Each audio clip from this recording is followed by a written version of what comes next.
جہاں کوئی دیکھنے والا نہ ہو، جہاں کوئی نکلنے والا نہ ہو۔ آج کیا بننے والا ہے؟ کم مال تو ہم ساتھ لے کر جائیں گے، بدلے کے اندر قتل بھی کیا جائے گا تاکہ چہروں کی شناخت نہ ہو سکے، تاکہ چور کے بارے میں بتا نہ سکے۔ اس صحابی رسول کو قتل کرنے کے لیے یہ جلاد قسم کا آدمی آگے آ گیا۔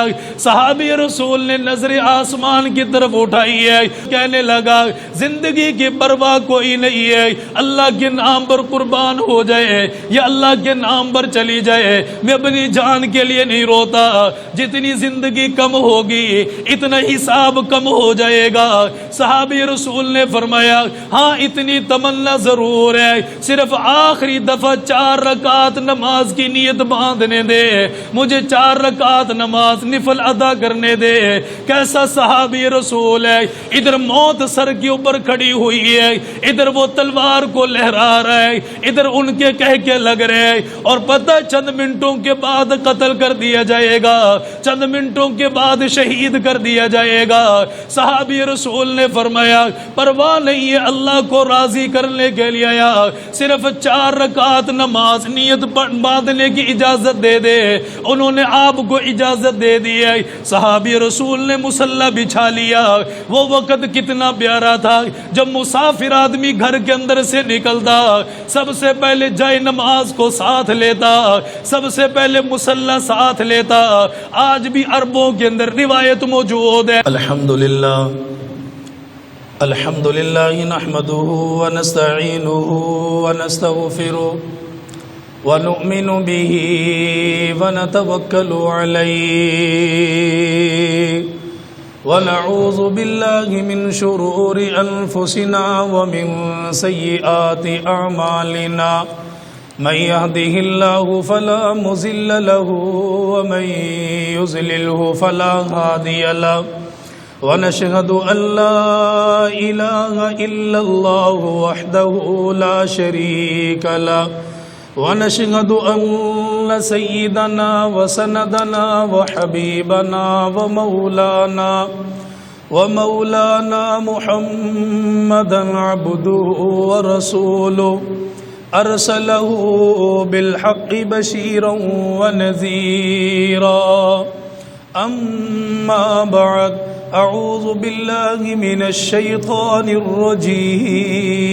الرجيم بسم الله الرحمن الرحيم يا أيها الذين آمنوا استعينوا بالصبر والصلاة وإنها لكبيرة إلا على الخاشعين قال الله سبحانه وتعالى في مقام آخر وأمر أهلك بالصلاة واصطبر عليها لا نسألك رزقا نحن نرزقك والعاقبة للتقوى قال النبي صلى الله عليه وسلم الصلاة معراج المؤمنين آمنت بالله صدق الله العظيم وصدق رسوله النبي الكريم الأمين ونحن على ذلك لمن الشاهدين والشاكرين والحمد لله رب العالمين۔ درود پاک پڑھ، پنکھا چلا لو، سب پنکھا چلا لو، انہیں چلا لو، درود شریف پڑھ لیں۔ اللهم صل على محمد وعلى آل محمد كما صليت على إبراهيم وعلى آل إبراهيم إنك حميد مجيد اللهم بارك على محمد وعلى آل محمد كما باركت على إبراهيم وعلى آل إبراهيم إنك حميد مجيد۔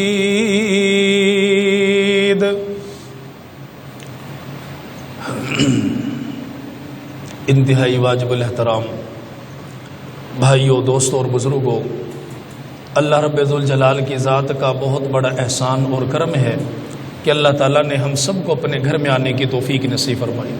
اللہ تعالیٰ دین پر، ایمان پر ہم سب کو ثابت قدمی نصیب فرمائے۔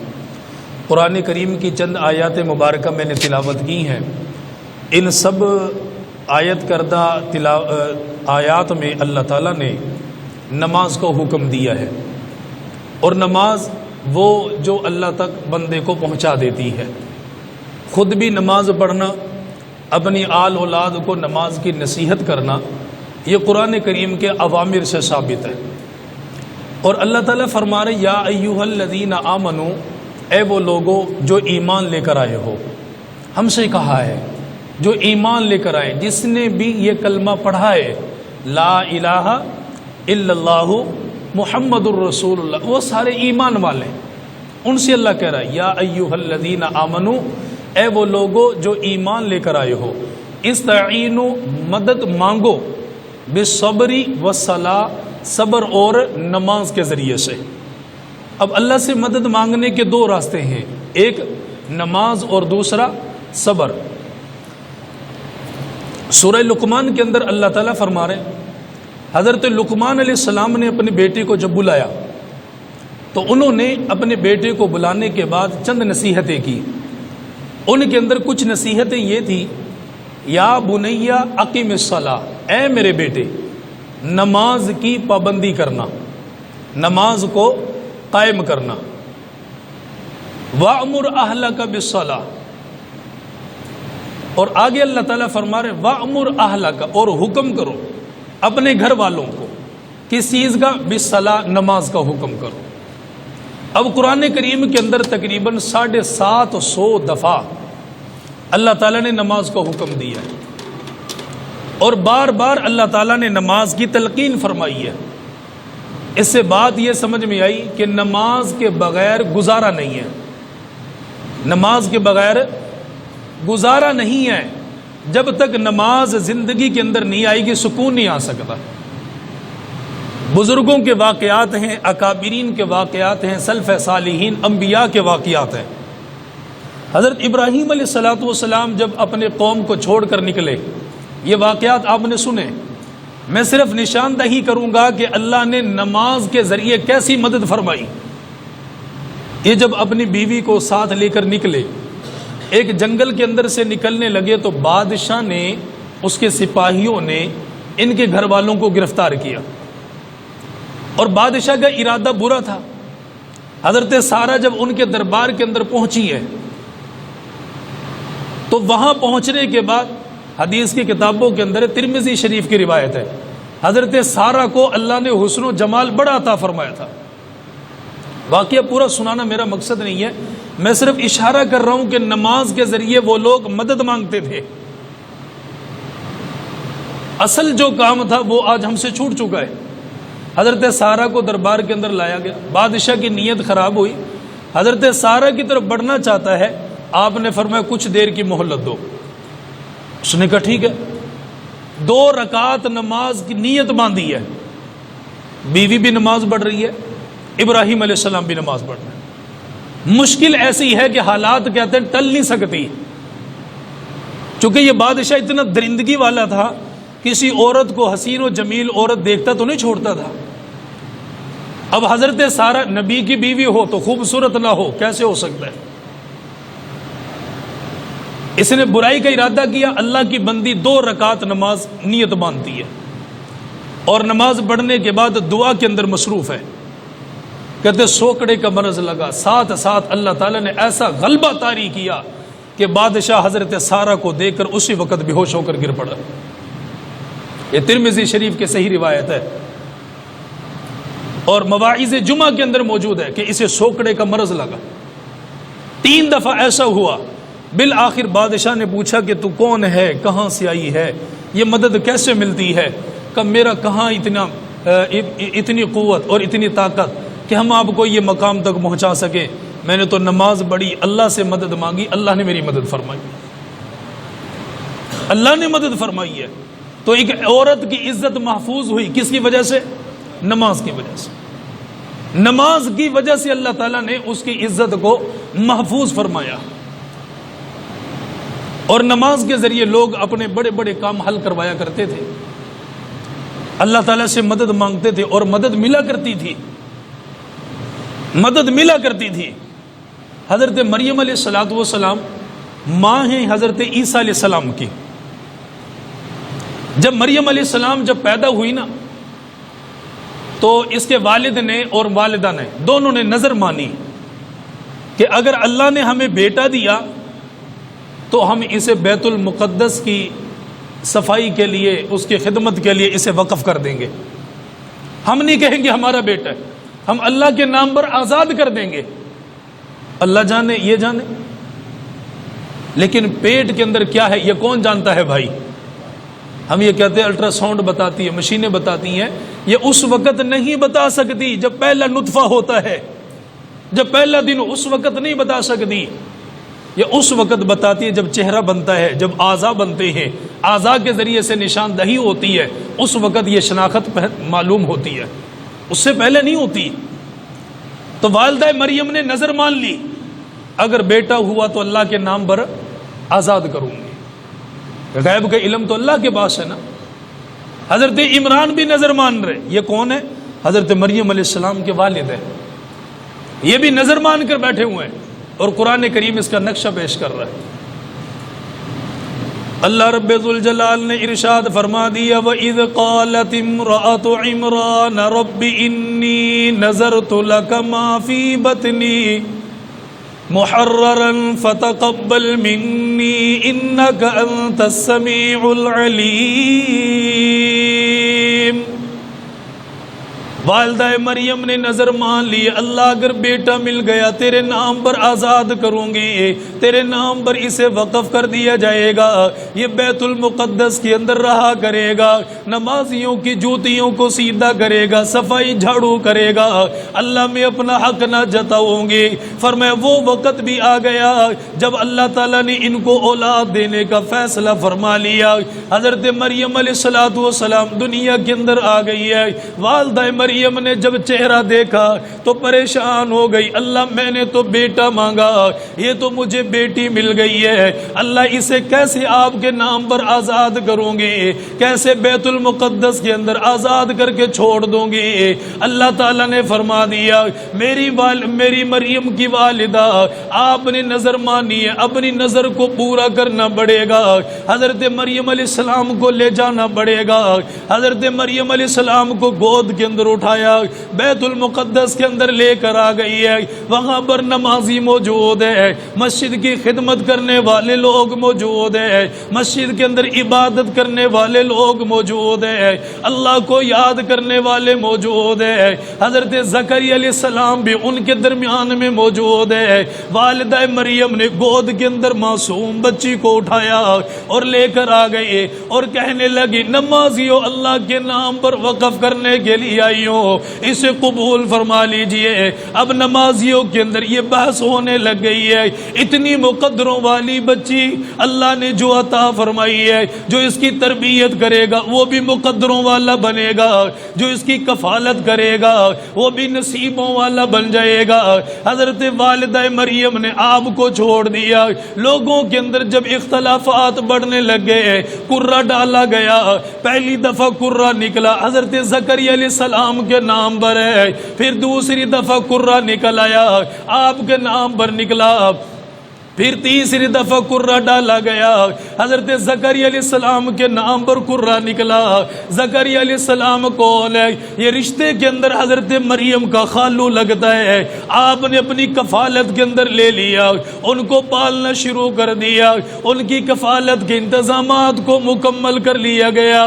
فرمایا ایک وقت وہ بھی آ گیا جب یہ بچی چلنے کے قابل ہو گئی، جب بغیر آسرے کے چلنے لگی، اٹھنے لگی، بیٹھنے لگی۔ حضرت زکریا علیہ السلام مسجد کے محراب کے اندر ان کو چھوڑ کر چلے جاتے، خود اللہ کے راستے کے اندر نکلتے، تبلیغ کرنے کے لیے چلے جاتے، کبھی اس کے دروازے پر گئے، کبھی اس کے دروازے پر گئے۔ حضرت زکریا علیہ السلام کا قول اللہ نے نقل فرما دیا، فرمایا جب تھکاوٹ کے بعد جب واپس پلٹ کر آئے، مسجد کا دروازہ کھول کر دیکھا، اندر حضرت مریم موجود ہے اور سامنے تازہ پھلوں کا ڈھیر لگا ہوا ہے.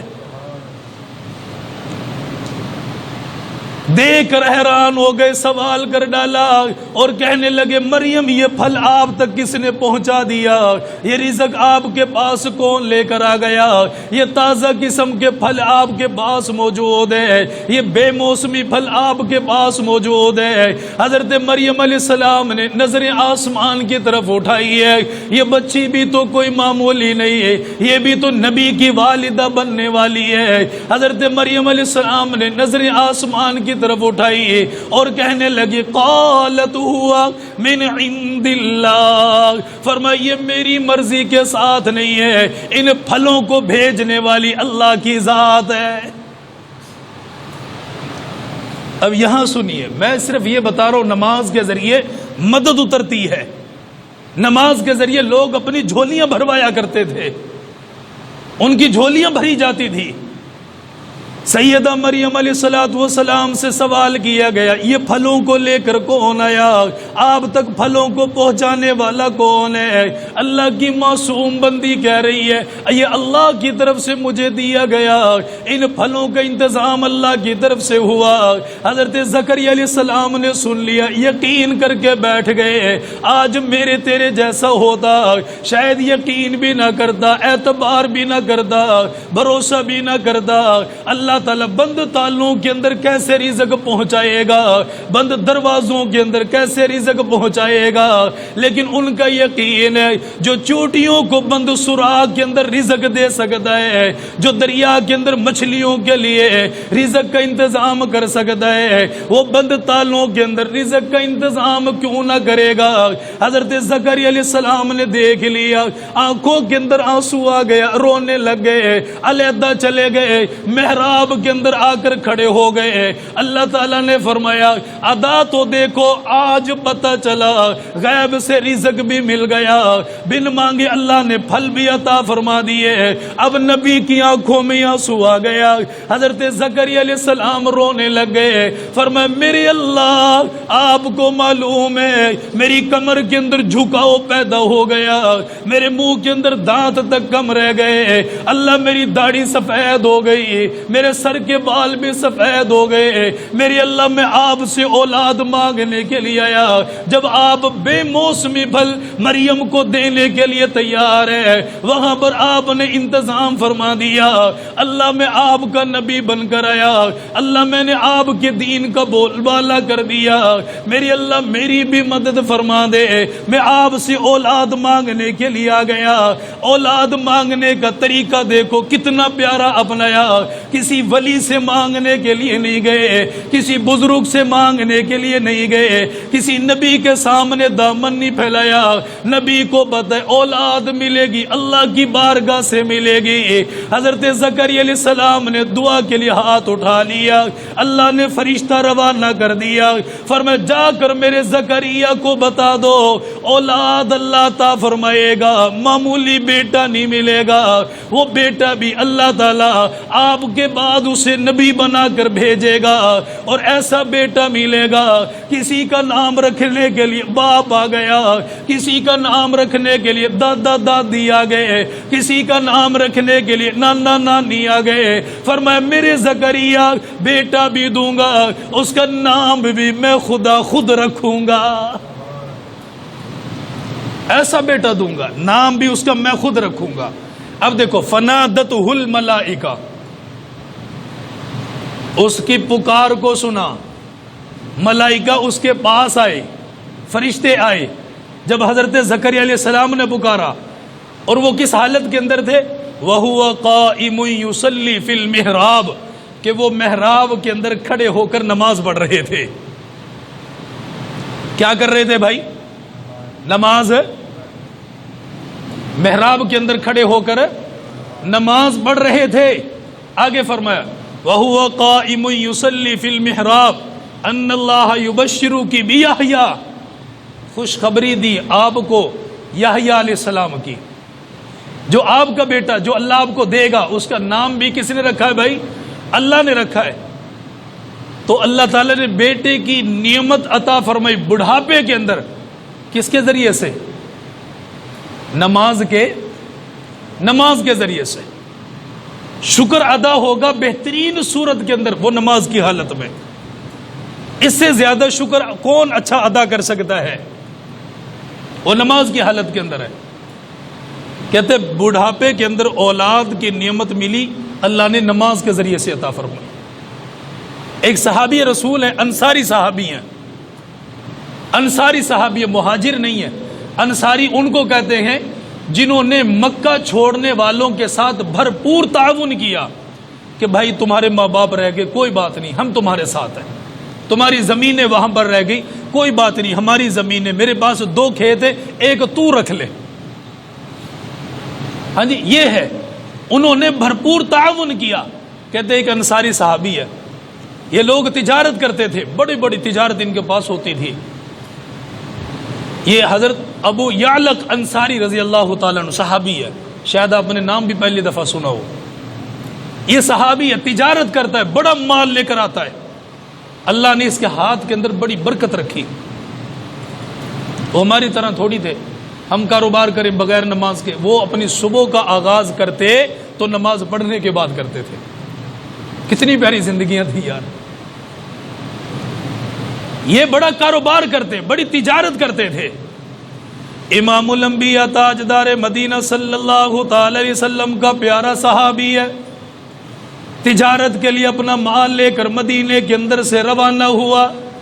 راستے کے اندر چلتے چلتے ڈاکوؤں کے ساتھ واسطہ پڑ گیا، ایک ایسے آدمی کے ساتھ واسطہ پڑا جس نے تلوار کو ہاتھ کے اندر پکڑا ہوا ہے، اس کی تلوار کے اندر انسانوں کا خون لگا ہوا ہے، پتہ چل رہا ہے انسانوں کو ذبح کرنے والا، انسانوں کو قتل کرنے والا، بے دردی کے ساتھ ان کے گلوں کو کاٹنے والا۔ جب یہ صحابی رسول گزرنے لگا، ان کا راستہ بھی روک لیا گیا، ان چوروں نے، ان اچکوں نے، ان ڈاکوؤں نے اس صحابی رسول کو بھی پکڑ لیا۔ ایک آدمی آگے بڑھا، اس نے سارا مال چھین کر علیحدہ کر لیا، اور دوسرا آدمی آگے بڑھا، اس نے ہاتھوں کے اندر پاؤں کے اندر بیڑیوں کو ڈالا۔ اس صحابی رسول کو گرفتار کر لیا گیا، جنگل کے اندر علیحدہ جگہ کے اندر لے کر چلے گئے، جہاں کوئی دیکھنے والا نہ ہو، جہاں کوئی نکلنے والا نہ ہو۔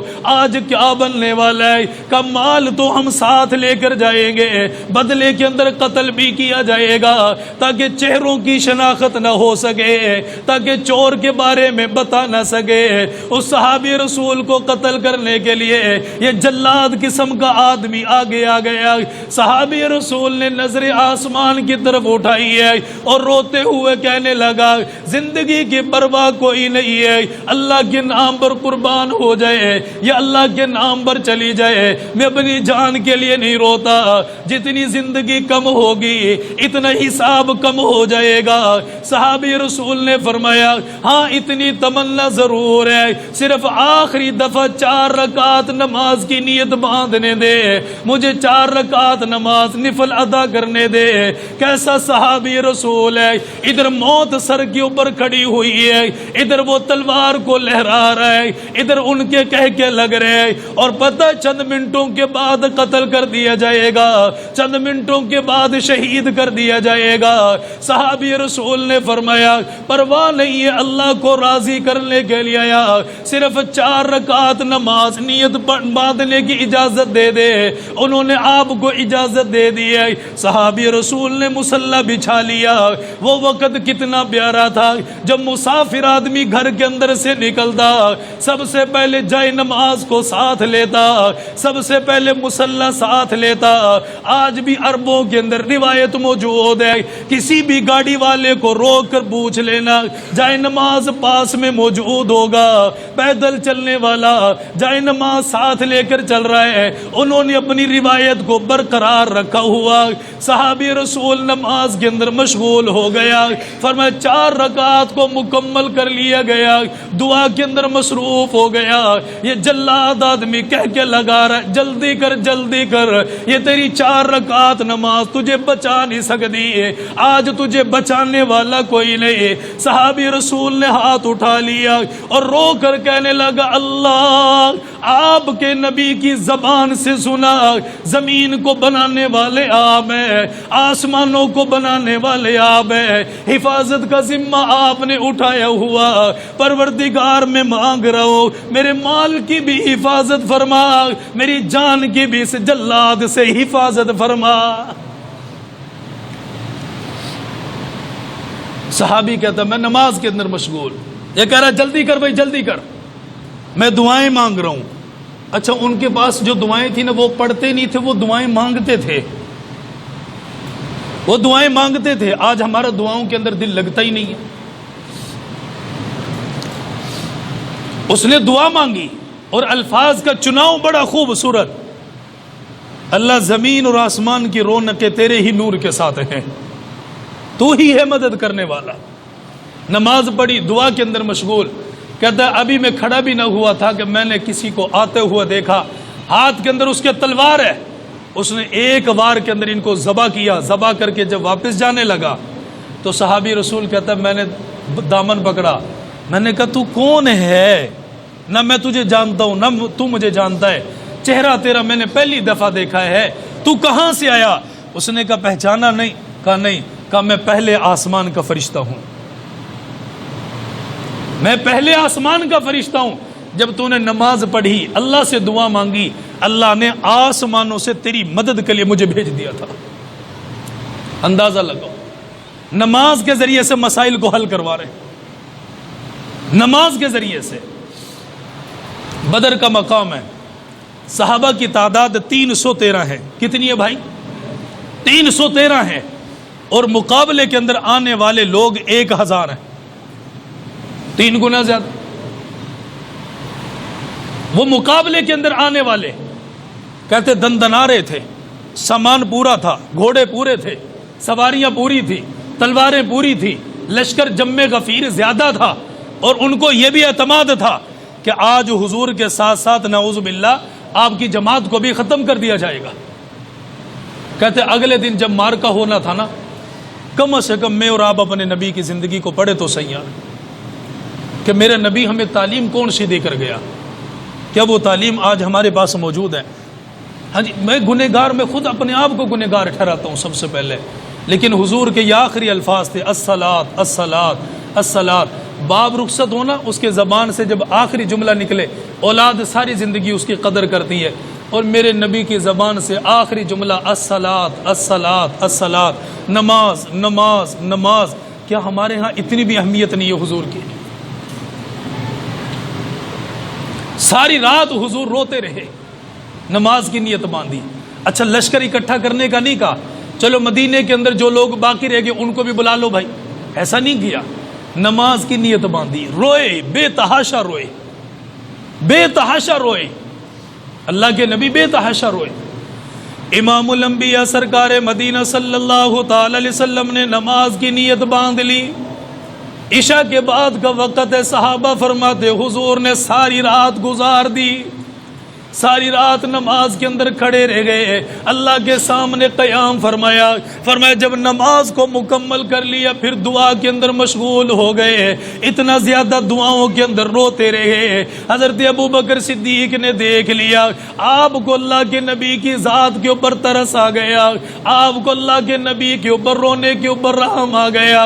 حضرت ابو بکر چلتے چلتے اللہ کے نبی کے قریب آیا، آ کر دیکھا کملی مبارک ہے جو کندھے مبارک سے نیچے گر گئی ہے۔ حضرت ابو بکر صدیق نے وہ کملی کو اٹھا لیا، دوبارہ اللہ کے نبی کے کندھے کے اوپر سجا دیا، فرمایا 2 دفعہ یہی معاملہ بنا، اللہ کے نبی کی ہچکیاں بند گئی ہے، آپ اتنے زیادہ روتے رہ گئے، آنکھوں کے اندر سے آنسو نکلا، داڑھی مبارک کو تر کر کے چلا گیا، حضرت ابو بکر سے رہا نہ گیا، میرے نبی کے قریب آیا، اور قریب آنے کے بعد